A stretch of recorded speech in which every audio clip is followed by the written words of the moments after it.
All right, guys, welcome to a special Friday episode of the Strategic Veteran Presents the Transition Talks. I'm so blessed to be joined by Carlos Rios, a 28-year Marine Corps veteran who just retired this April. And as you all know, we did this episode with Chris Inman last week. It was so good and so valuable that kind of at the end of it, I said, anybody who's willing to volunteer to come on and tell their transition story and share information about the transition to help others who are about to go through the transition or might be in the transition, give them some advice, kind of turn them on to what's going on and what you could be facing. Carlos reached out to me, said he's more than willing to volunteer to do this. So here he is. And Carlos, welcome to the show, man. Thank you for being here, dude. Thank you for volunteering to do this. I can't wait to see, the things that the valuable things that you give to the listeners today, man. Well, I appreciate Adam. I really thank you for doing this. Right?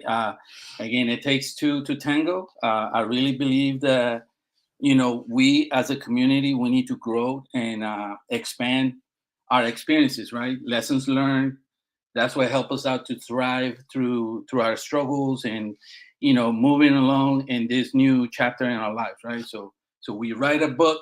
That's our lives, and then each chapter we write about it, and that's why I said that's the transition, right? Yeah, man. And I do appreciate what you're doing. There's a lot of people out there that are connecting with each other, being concise and what they're trying to portray to everybody, right? Like the message. Yeah. And like I told you earlier when we were having our 5 minute discussion, we need to change the narrative, right? I think the transition is an important piece of all of us. I mean, we transition every day. There is something that we are trying to, right, to navigate, to try to overcome, challenges and struggles. For us, when we decide to transition from the military, right? Yes, sir. So it's something that I think is something that we need to continue to do. Being only a few months out of the military after 28 plus years, yeah, it's a little bit challenging.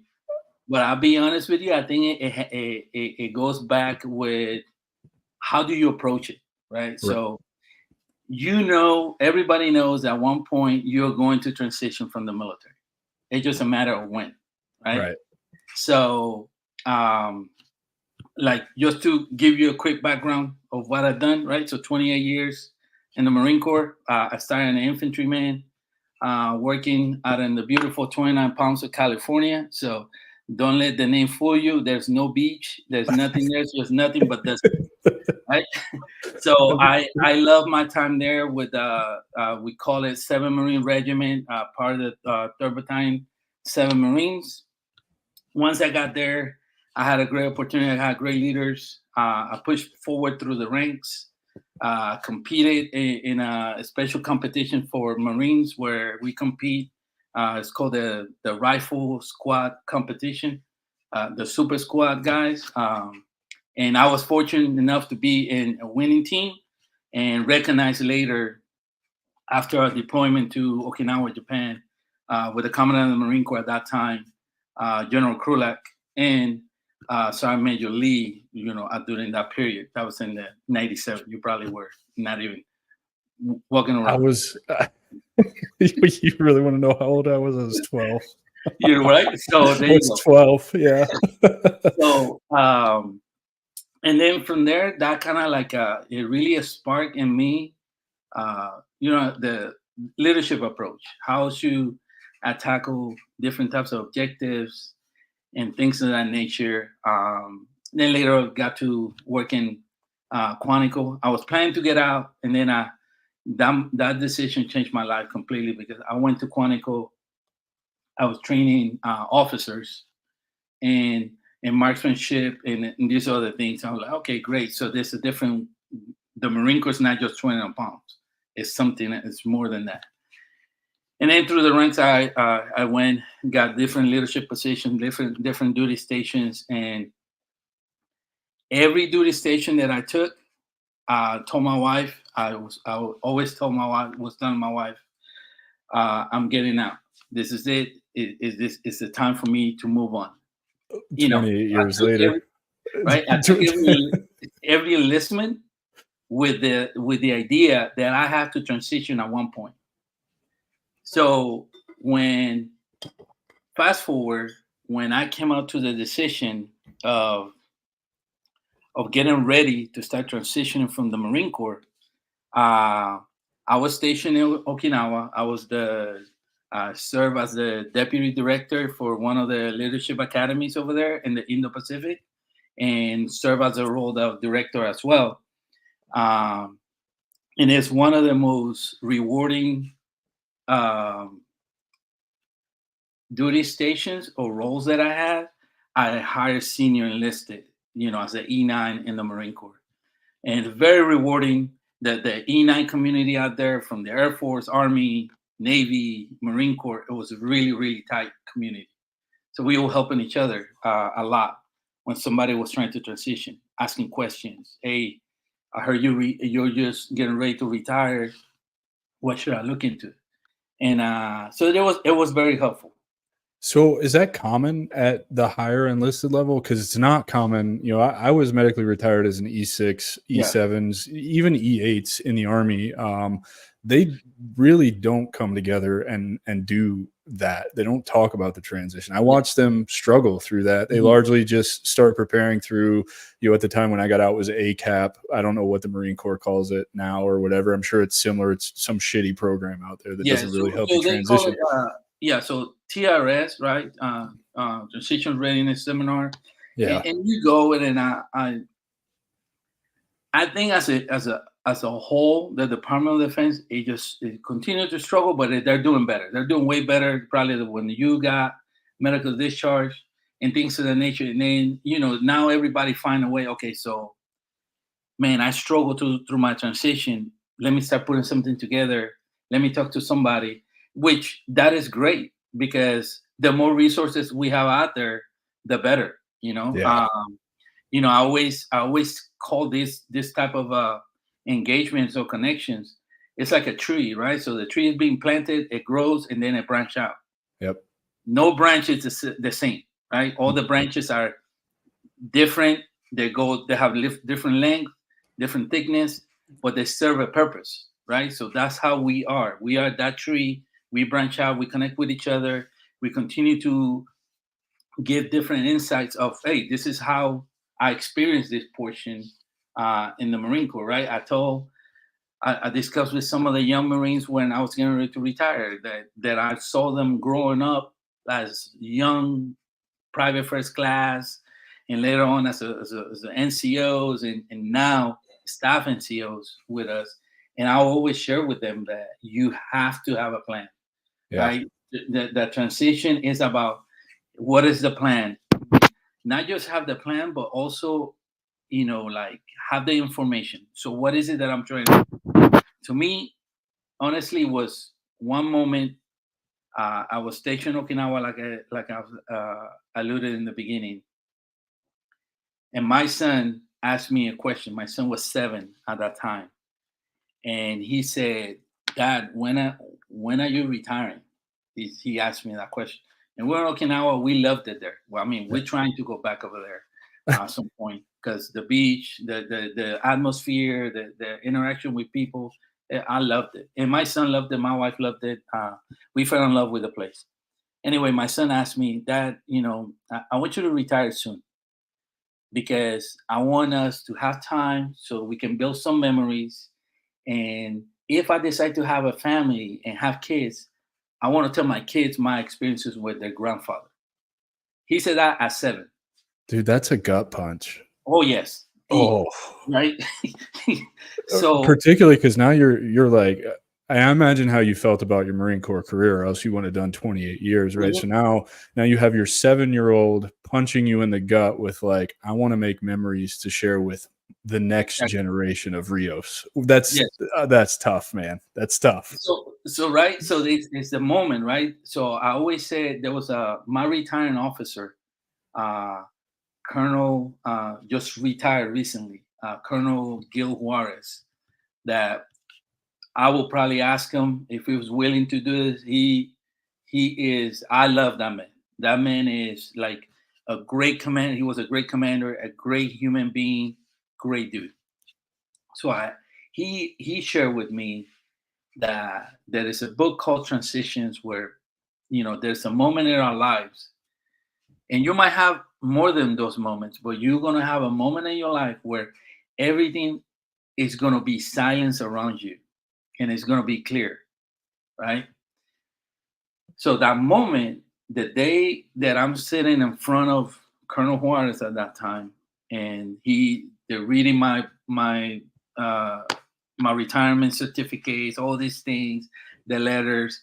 I retired out of First LAR, Light Armor Reconnaissance unit. After infantry, I turned into a Light Armor Reconnaissance Marine, and I'm sitting there and I'm listening to him, and I recall that what he mentioned about transition, that moment of silence where everything's going to be clear. It's the moment that you're going to say, okay, this is when it starts.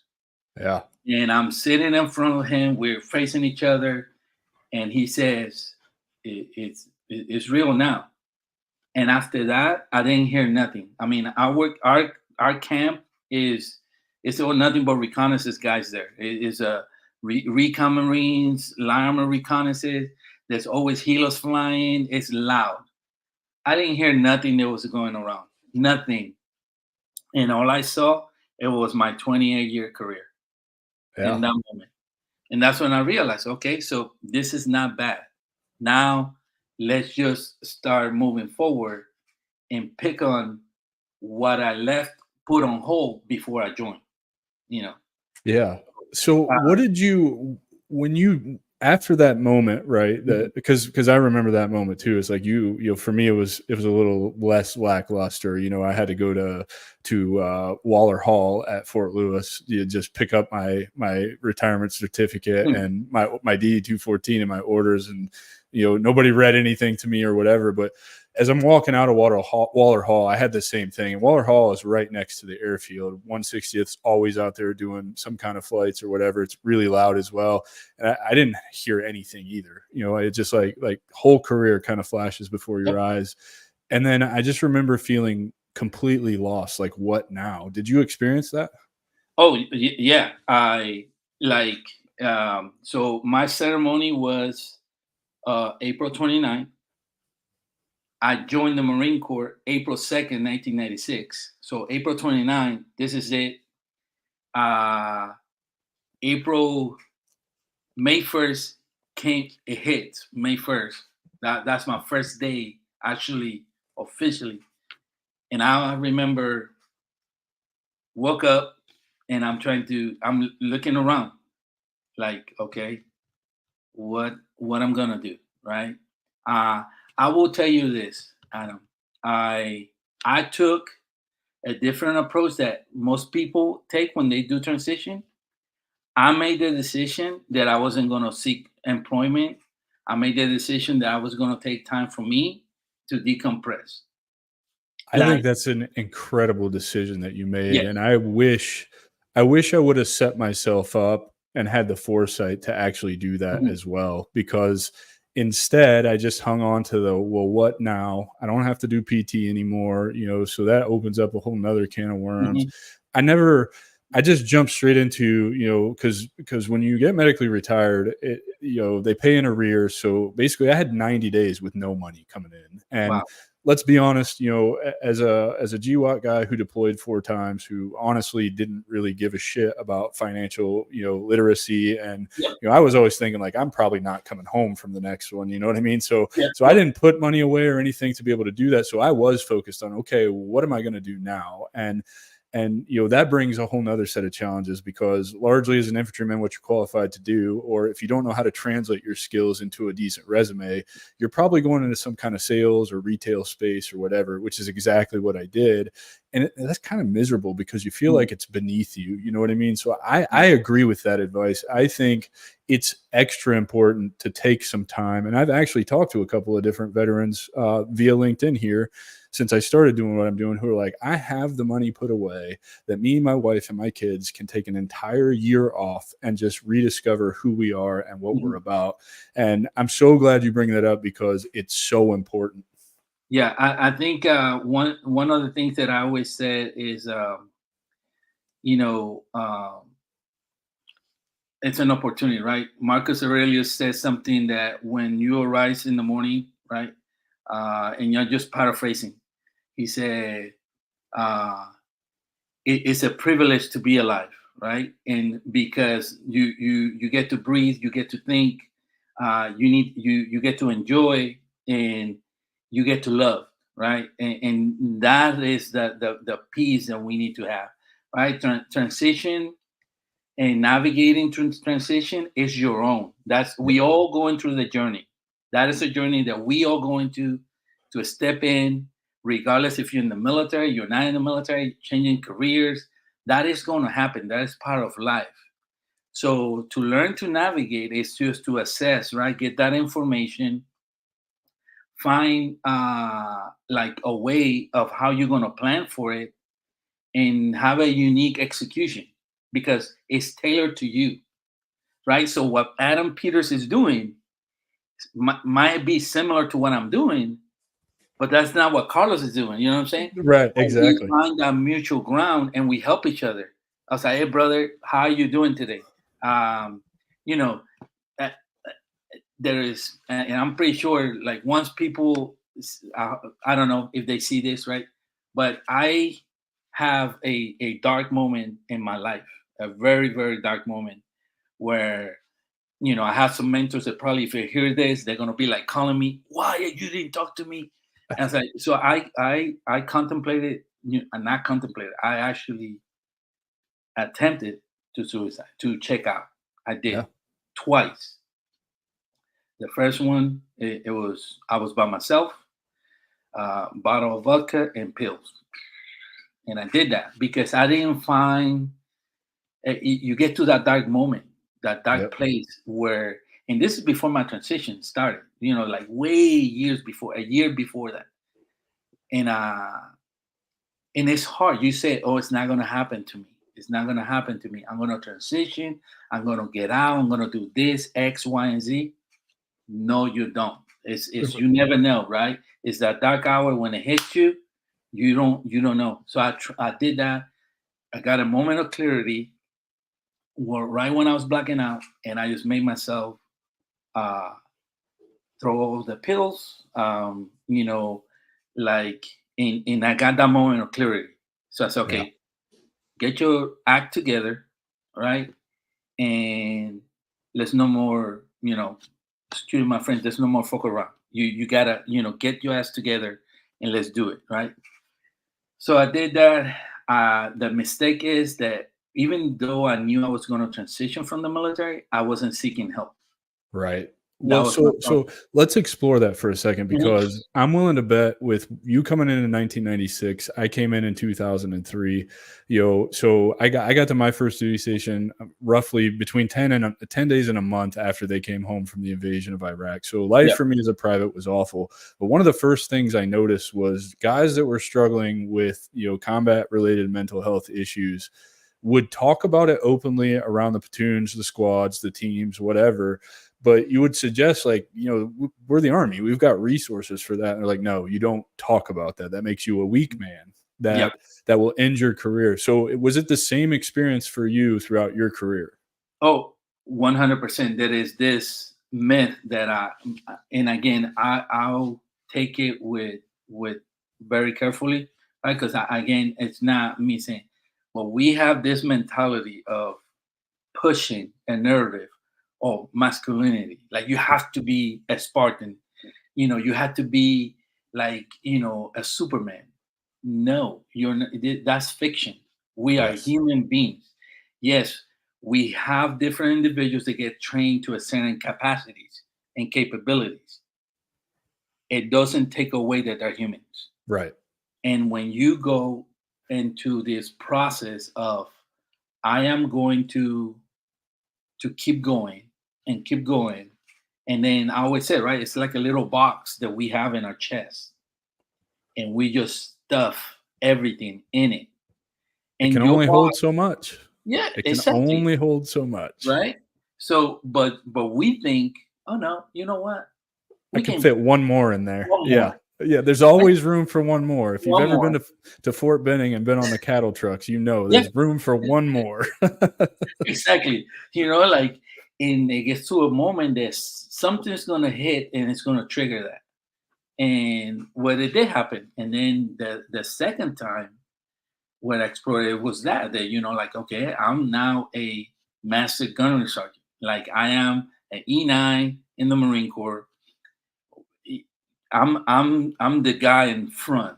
You don't see me. I mean, my students or Marines they encounter or we interact at one point. There's like, they always used to tell me, I was like, yeah, there comes the pit bull. Like his command presence, whatever they want to call it, but that's just artificial. You now this is the reality, and you got to learn. It's a mask. It's a mask you're Yes. hiding behind to not have to deal with that shit that's going Hmm. on inside that you keep shoving in that box. And let's be honest, that box is really only designed to hold one or two things. We stuff an entire career's worth of things in Entire there. And you're constantly battling holding the lid on before Yeah. it all explodes. And that's exactly what happened, right? So with the vodka and the pills, and then even for the second time, you continued to stuff shit in there and then it explodes. And then Yeah. you just wake up one day and it's like, holy shit, Yeah. why am I here? Why am I doing this? So I relate to that 100%. Yeah. So and I'm grateful, right? That I'm here. That, and I do believe that it's because that is a purpose for me bigger than than than than myself Yeah. and bigger than ourselves. It's just that is an opportunity to grow. Then right, build by action. You build your life by action, meaning by taking action. You look into all this, right? Like we tried something to emphasize or put our priorities and other things versus what matters. And that's when we get distracted. That's when we lose track, and it takes time, right? Whatever time. I always say, if you put your uniform at least for a year, you serve. That Yeah. I don't Hands care down. the circumstances outside. I don't. Uh, but it's a struggle that had taught me lessons. It gives me an opportunity now that because I retired this in April, I'm at home. I get to take my son to high school. He just started high school this August, and I take him home to school every day.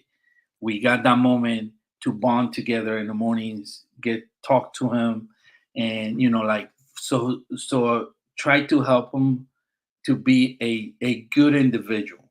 Right. Like here is, treat people with respect, treat people with kindness, compassion. Make sure you treat them with love. So this transition journey has helped me to do that, which when I put it in a scale, outweighs anything. A pay, a six-figure pay, anything. Some people might have different views. That's okay. Well, You and know. what you're talking about is actually being present in the life that you've built for yourself, right? So you're Mhm. there to have those moments with your son, abiding by the request he made to you, at 7 years old to hey dad, I want you to be here to make these Yeah. memories. But I think moreover what it's actually doing, and I don't even know if you realize this, is it's actually doing work on yourself, Mhm. because it takes a lot of work to actually be present. Anybody can get up with their kid in the morning, take them to school, but to actually be present and have meaningful conversation and create memories requires something of you that I think a lot of us don't understand how to tap into. What do you? I mean, what are your thoughts on that? Yeah, I agree. I think the opportunity that I have with him to build, right, it is to help me to seek a an approach to heal, right? Yes. Physically and mentally through Yes. these opportunities, right? So, and there's a lot of people don't want to talk about it because they think you're weak or you're like, oh no, you gotta be, yeah. I'm with you. But Yeah. in my journey, right, that's as a transition, this is what is helping me, right, to Right. get, work on my body, work on my mind, work on my soul, right? So combine all those three things and build that foundation, right? Those pillars that are important, right? I always say, don't compromise your values or your character at any point. So why I'm gonna compromise when I get offers? I got offers like, hey, I really like what you people that I know Yeah. that have offered me job opportunities. And I say, I really appreciate with the bottom of my heart, but I have to say no. Well, Because and what you're saying right now, sorry to interrupt no, you no, no, and no, stop you you good. because this is a really good point, and this is something that I think really is where we get it wrong as veterans who transition. You said you have to stick to your beliefs and your values and what aligns to that, but at some point you had to sit down with yourself with all that uncomfortable shit you were shoving in the box and deal with it in order to understand what are your core beliefs and Mhm. values. So moreover, when you did that, it allowed you to be more present with your son. And what's even better about that is now you're actually raising your son in a way that he's going to be able to avoid ever shoving a bunch of shit in a box and Yeah. not dealing with it. And I Yes. think I think that's some powerful stuff. So my question for you is, how did you sit down and really discover your values and beliefs and outside of the Marine Corps? Because that's the big breakdown, right? Is Yeah. getting out of whatever branch you're in, you're spending, in your case, 28 years, in my case, almost 13 years from age 17 to 30 for me in this fixed mindset, be the best infantryman I can be Mhm. at whatever duty station I'm at to defend the country or go to Yeah. war in our case, right? And you lose that immediately as soon as you sign out of your unit and you're on the road, whether you're on terminal leave or whatever. That's completely gone. You don't have that anymore. And where we make the mistake is we hang on to that as who we are. We don't ever Yeah. sit with ourselves to explore, who am I without the Army, and what does that look like for me? So when did you hit that point, and how did you kind of tackle that? Because it sounds like you've actually done a lot of work on that. Yeah. So I would say I went to once on my last incident when I was like, I said, well, I'm gonna check out completely. Yeah. Uh, I seek medical help. I went and talked to a medical officer. He introduced me. I already knew about the program, but I always was hesitant. And it's called Intrepid Spirit, where you get referral to there, and it's a whole program. I was in the program, I believe, for I want to say almost 6 months, in and out. Right, I would go home, go to work, but I had my appointments. That was my priority, and having discussions with my therapist, that's when I find out that I, being in combat and got blown up a couple of times, but because physically you feel like, yep, nothing happens to me, I'm complete, Yeah. everything, but there is other things that rattle inside you that you don't know. Yep. And that's when I realized, they realized, they did an MRI and said, hey, you have a something missing in this dark spot. It shows here you got blown up. You get, so I got diagnosed with a TBI. So, Right. and that kind of gave me clear view of, okay, this is why I'm acting like this. And then with that, I sat down after through the process. Once I finished the my last appointment, I got discharged from my seeing them. I sat down and I took notes and I wrote down. I said, okay, so I know I'm going to retire out of this unit, Yeah. and that was in 2023. So in the Marine Corps, you have to. I'm pretty sure for a lot of individuals it's the same. So we used to get 14 months. Now we got 18 months to request retirement. Right. So at 14 months, I requested retirement, and that was my window. I sat down every day and I wrote down, okay, I'm going to do this before I get out. So I did most of the things that I did, medical reviews, in preparation for the VA, you Yeah. know, Yeah. uh, appointments and everything else. I did a lot of it in the beginning, like when I was still on active duty, and that Bravo, helped me. brother, because No, nobody is really doing you're the outlier in this situation, yeah, and no, I think that if it was my book, right, and it's something that now that I'm retired, I'm happy that I can write, and I really don't care what some people are gonna tell me. Oh, you're a master gunner. Say no, I'm retired. My name is Carlos. I'm not master gunner. No more. You know, yeah, so right. which I have nothing but respect about my career in the military. But we have to be realistic. Once the military is over, It's over. that You is have to let that go. It's like you said in the beginning of this conversation, you have to close that chapter of the book yes, and start yes, writing the next the chapter. next chapter. And You that's where we get it wrong. And so in that, I've heard of that program that you went through, Intrepid Hearts, right? Is what it is, or It's intrepid spirit. Spirit. Yeah, I've heard of that program. I'm curious, what do they teach you in that program? Are they teaching things like mindfulness, meditation, breath work? I did so besides the medical piece, right? You get therapy individually in groups. Uh, you get that is you participate in different seminars, Mhm. like a group seminar, individual seminars with a like two coaches or Right. therapists. But the first portion, in my case, the first portion for me, because for everybody, the cases are different. They're gonna build a protocol for them based on Okay. their criteria. That's You cool. know, so some people are more like in the mental health area. Some are more like in the they're recovering for a bad TBI and they're just Mhm. struggling with balance, so they get physical therapy right there and there.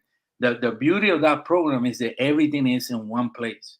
Like Okay. you go there, my when I got there, my first appointment, I left that day with no kidding, 14 appointments. Because it's all 41. in one place, so you can just Yes, go from room that's to it. room, whatever you need to do. Mhm. That's amazing, man. Um, since you're talking about this program, if you don't mind, I would like to touch on the not the individual therapy as much, but the group therapy. And Mhm. I want to talk about this because I know how powerful it was for me with and I didn't do it in like a clinical setting. I did it, the first time I had group therapy, really what I would consider group Yeah. therapy was when I got hooked up with Heroic Hearts Project to go to Peru. There was like 4 weeks of integration that you go through, and that's done in a group setting via Mhm. Zoom with a facilitator and some coaches, and then your entire cohort that you're going to be on the retreat with in Peru. And I was pretty I mean, you know how we are when we're first, particularly as infantry guys, combat arms guys, right? Like you're really closed minded to shit like that. Oh yes. And so, part of my deal with myself with getting picked up by Heroic Hearts was, I promised myself I was going to keep an open mind and I was going to participate That's in great. everything associated with the entire event, from the integration to the event itself to the post integration. And I'm so glad I did, because that first session with those 11 other people, it was mind blowing to me how much I actually got out of it once I could see others being vulnerable, telling their stories and going through the same things that I was going through. It inspired me to open up. Yep. Did you find group therapy to be like that for you? Oh yeah, so I'm the same way, right? So I'm in this group. I'm looking around, and besides the facilitators, right, that I can associate or relate in an age, right? So I am 52. I'm not that young. I didn't join at 17. I joined at 23.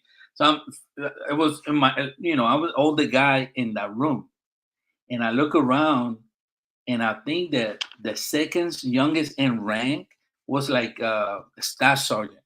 Yeah. Everybody else were sergeant, uh, corporals, young individuals.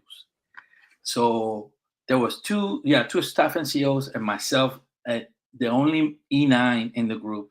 So I was like, okay, so This how is uncomfortable. right?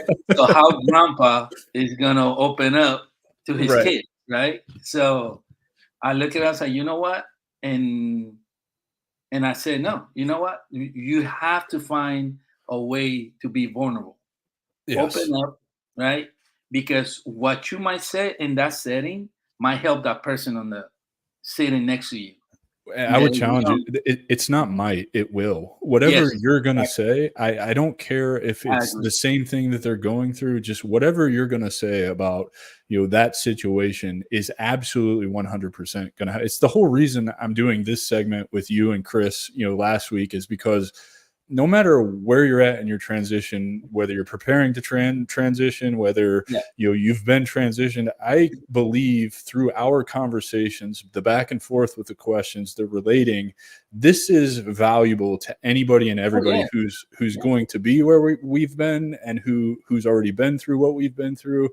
And it's like it's really a testament to the power of conversation. And I would encourage people, I think, to get out of your own way with the group therapy or therapy in general is to just realize that all it really is conversation.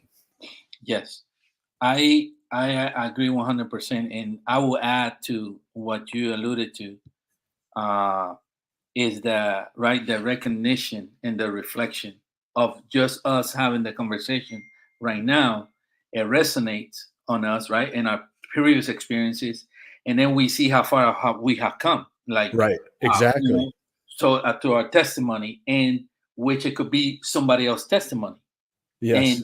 right, and just spread out through like a wildfire. And that's Yeah. how I see it. I think I really believe, right, that once you serve, you still have a commitment and responsibility to continue to serve in a different capacity, which to me is better now because you don't have the uniform holding you back. You don't have UCMJ. Now you can, okay, brother, you know what? It's okay for you to to have tears coming up. It's okay for you to do feel this way. Yeah. Let me tell you about my experiences, and let's try to to see how similar they are. Because I bet you anything that they are similar. Oh yeah, Just I hear it different. all the time talking to Yeah, different vets, right. man, and it's So, it's really cool. I love how your comment on the post this afternoon, right before we went live, was yeah, great that about was. starting anew. I love that because I knew when I was going through the med board as really dark place that I was in. I knew somehow, some way, I always wanted to still lead soldiers. Mhm. And if you look now, it's so funny because now not only am I leading soldiers, but I get to lead everybody from the military, which is really freaking cool, man. And I encourage anybody, like, this is not just something that I can corner the market on. Anybody can do this. Yeah. Anybody who really truly genuinely wants to help brothers and sisters transition out. There's a few others that are doing the same thing I'm doing on LinkedIn. They have their own ways to do it. And that's what makes you unique in it. So Yeah. don't think that it's saturated. I am one person. I can't help everybody. Yeah. Carlos is one person. He can't help everybody. The other people doing the same thing on LinkedIn, helping veterans transition better in their own ways based on their own experiences is really all you need. And it's building a community and this resilience in our community to stop the black hole or the Oh yeah. transition hole, as Yes. I call it. And so you're absolutely right, man. It's just so great, right? To begin again, to really start a new leadership journey and Mhm. have fun with it. And Yeah. and really feel how it like fills your cup up to just know that you had a small part in helping someone move a little bit further out of that transition hole. Yeah. I think that just to add to what you just mentioned, right? We had different types of characteristics and skills that we bring to the table, and one of those skills is that we're adaptable, right? Yes. We can adapt to anything. So if in this new chapter you can take that, right, adaptability, and we become adaptable to where we are right now, brother, your credibility, your capabilities are going to outweigh the circumstances, and you will be a resource to somebody else. And then that person also is going to become another resource to somebody else. And I'm pretty sure somebody's listening right now, probably taking ideas, say, "Oh, I'm going to build a business on this." Well, fine, you go and do that. But at the end of Please. the day, right, is just getting out of the stigma, the the veterans are broken. yes, we struggle. Yes, we have a bad day. Who doesn't have a bad day, right? But we have a very positive view on things because our adaptability, how adaptable we are to overcome obstacles and face challenges head on. That's Yeah. the beauty of navigating transition is you get to reflect and what matters most for you, right? So if you have a family, it's for you and your family. If you aren't by yourself, what matters more to you and how you to overcome those challenges, right? How to reconnect with your family, with your friends, how to, find meaning and purpose, and, how to connect or find that tribe or that community that's like, okay, that's us right here. So Yeah. simple. To me, it's simple. Okay, community, tribe. Okay, that equals veterans. And then from Right. there, anybody else outside that, I still go and extend my hand. Hey, how can I help you, brother? It's You just know, let me help you with this. and there's That's it. something because in that comment, right, you said like there's something to being of service to others, and I agree with that a million percent. Mainly because I've reflected on this a lot.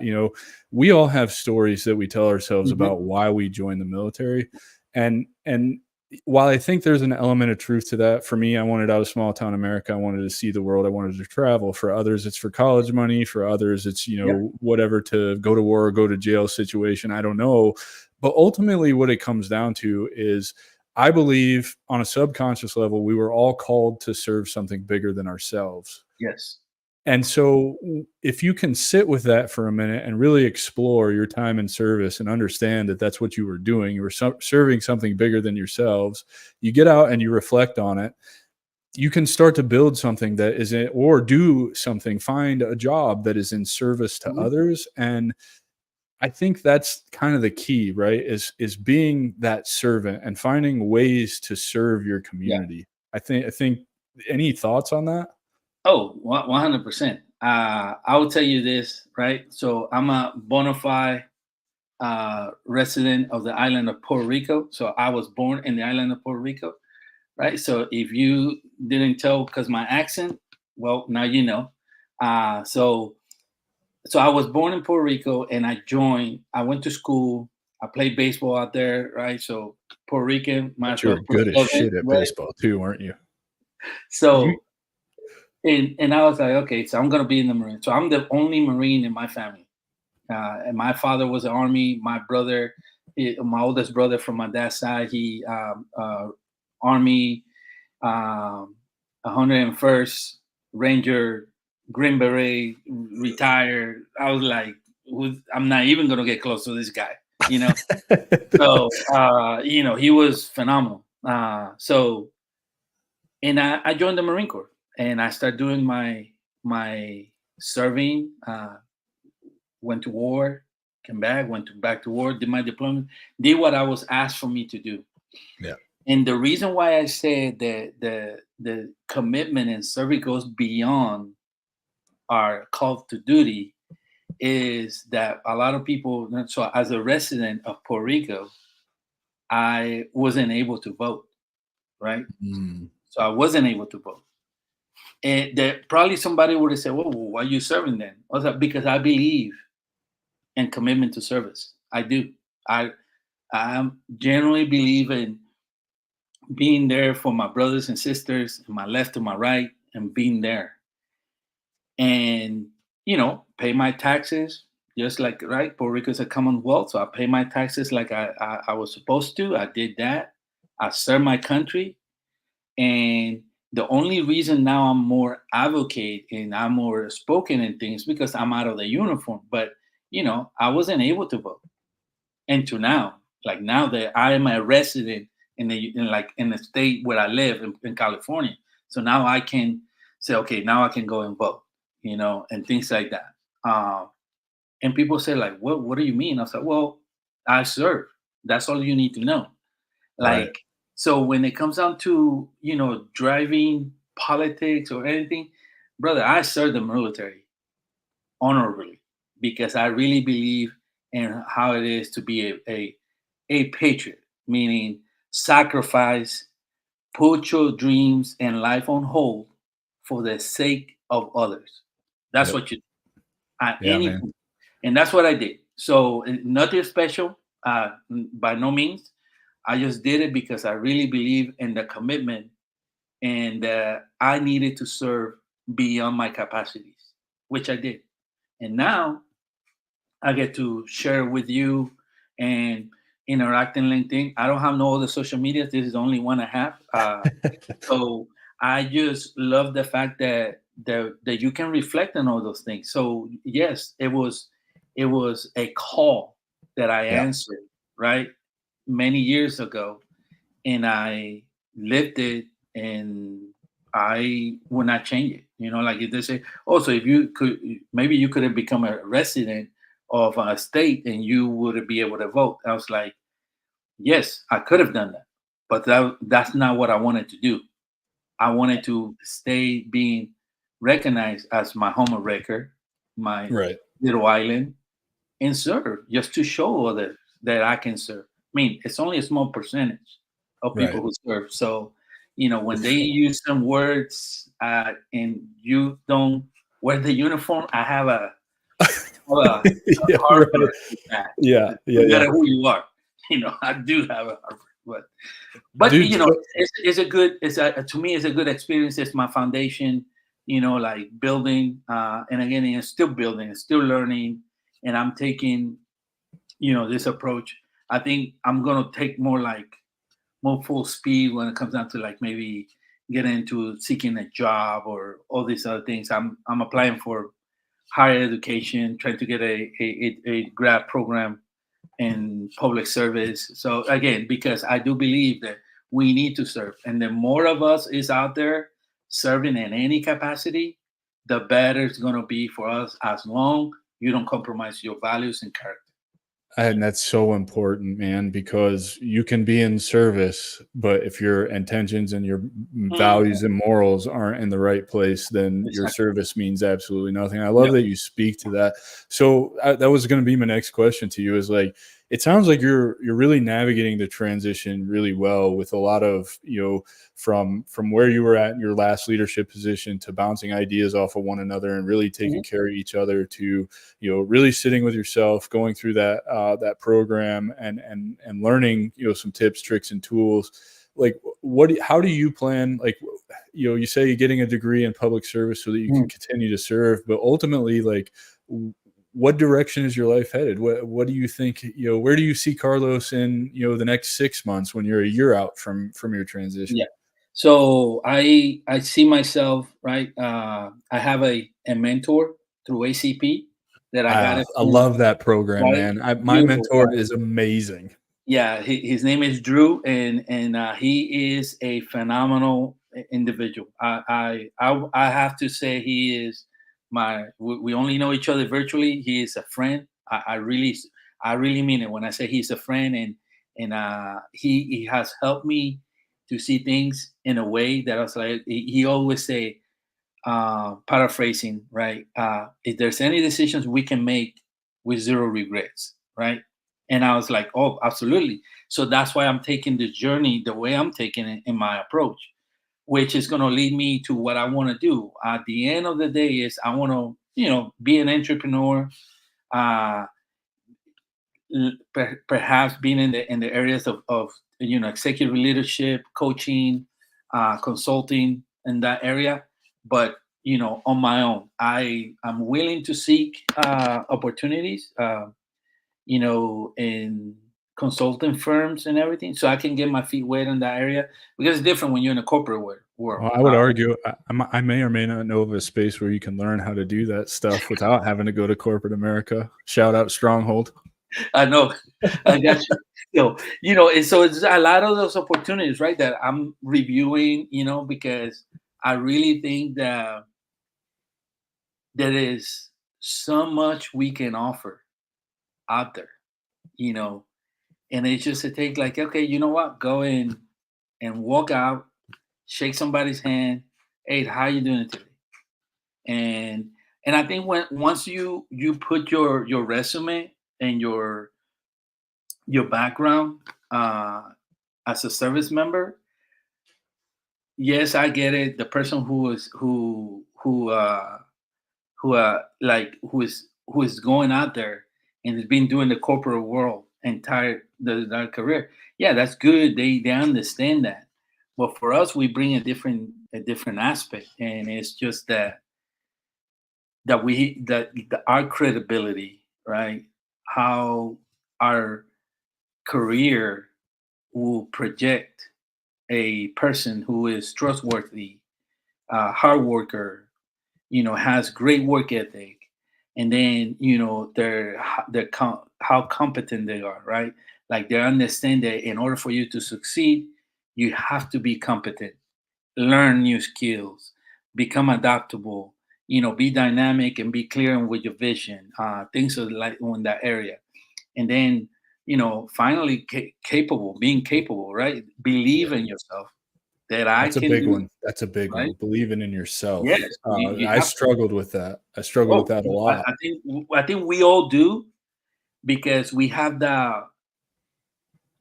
I was reading something about Marcus Aurelius that he said the thoughts that you got in, it's paraphrasing, that he what you invest, right, the thoughts that you have in your mind is who is gonna what you're gonna portray, Yeah, you know. absolutely. So right, so if you tell yourself like, oh man, I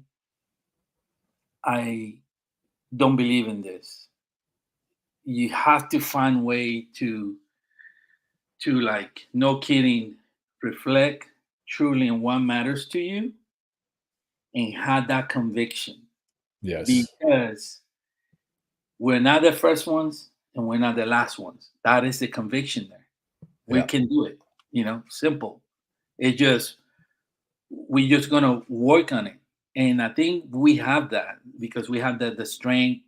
We know we are, overachievers. We can do that, And we so. can and in that we can set the foundations because we Mhm. know we're not the last ones so that the ones that come after us don't have to have it as bad as Exactly. we had it, right? Like, I think back to 2015 November when I was retiring and what how much different my journey looks than even just your journey from Mhm. April to now. And it's like I wish somebody would have been there to set that foundation for me to follow Yeah. along too. And I think it's so important. And you're absolutely right, man. It's so And that's great. that's that's one of the things that I do.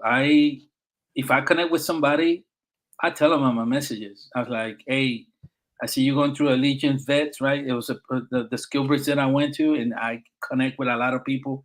I finished the skill bridge in April, and I'm connecting with people that are going through skill Yeah. bridge now.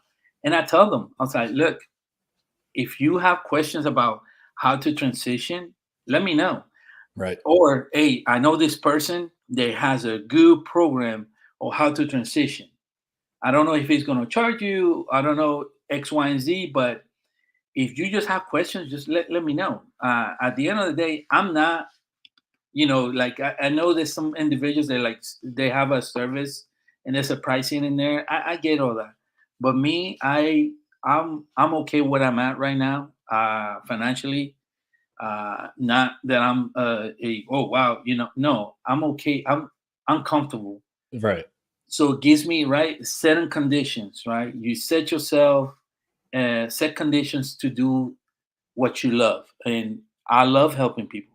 The Marine Corps taught me for 28 years that even though you are a hard charger, you can help people. I remember being you know, in Iraq, participating in major operation, Phantom Fury, Fallujah, and then I see in 2005 we participated in different operation. Those operation still current that I remember because we lost a couple people there that were dearly needed, close to my heart, but we set conditions and set security for the Iraqi people to have the elections the following year.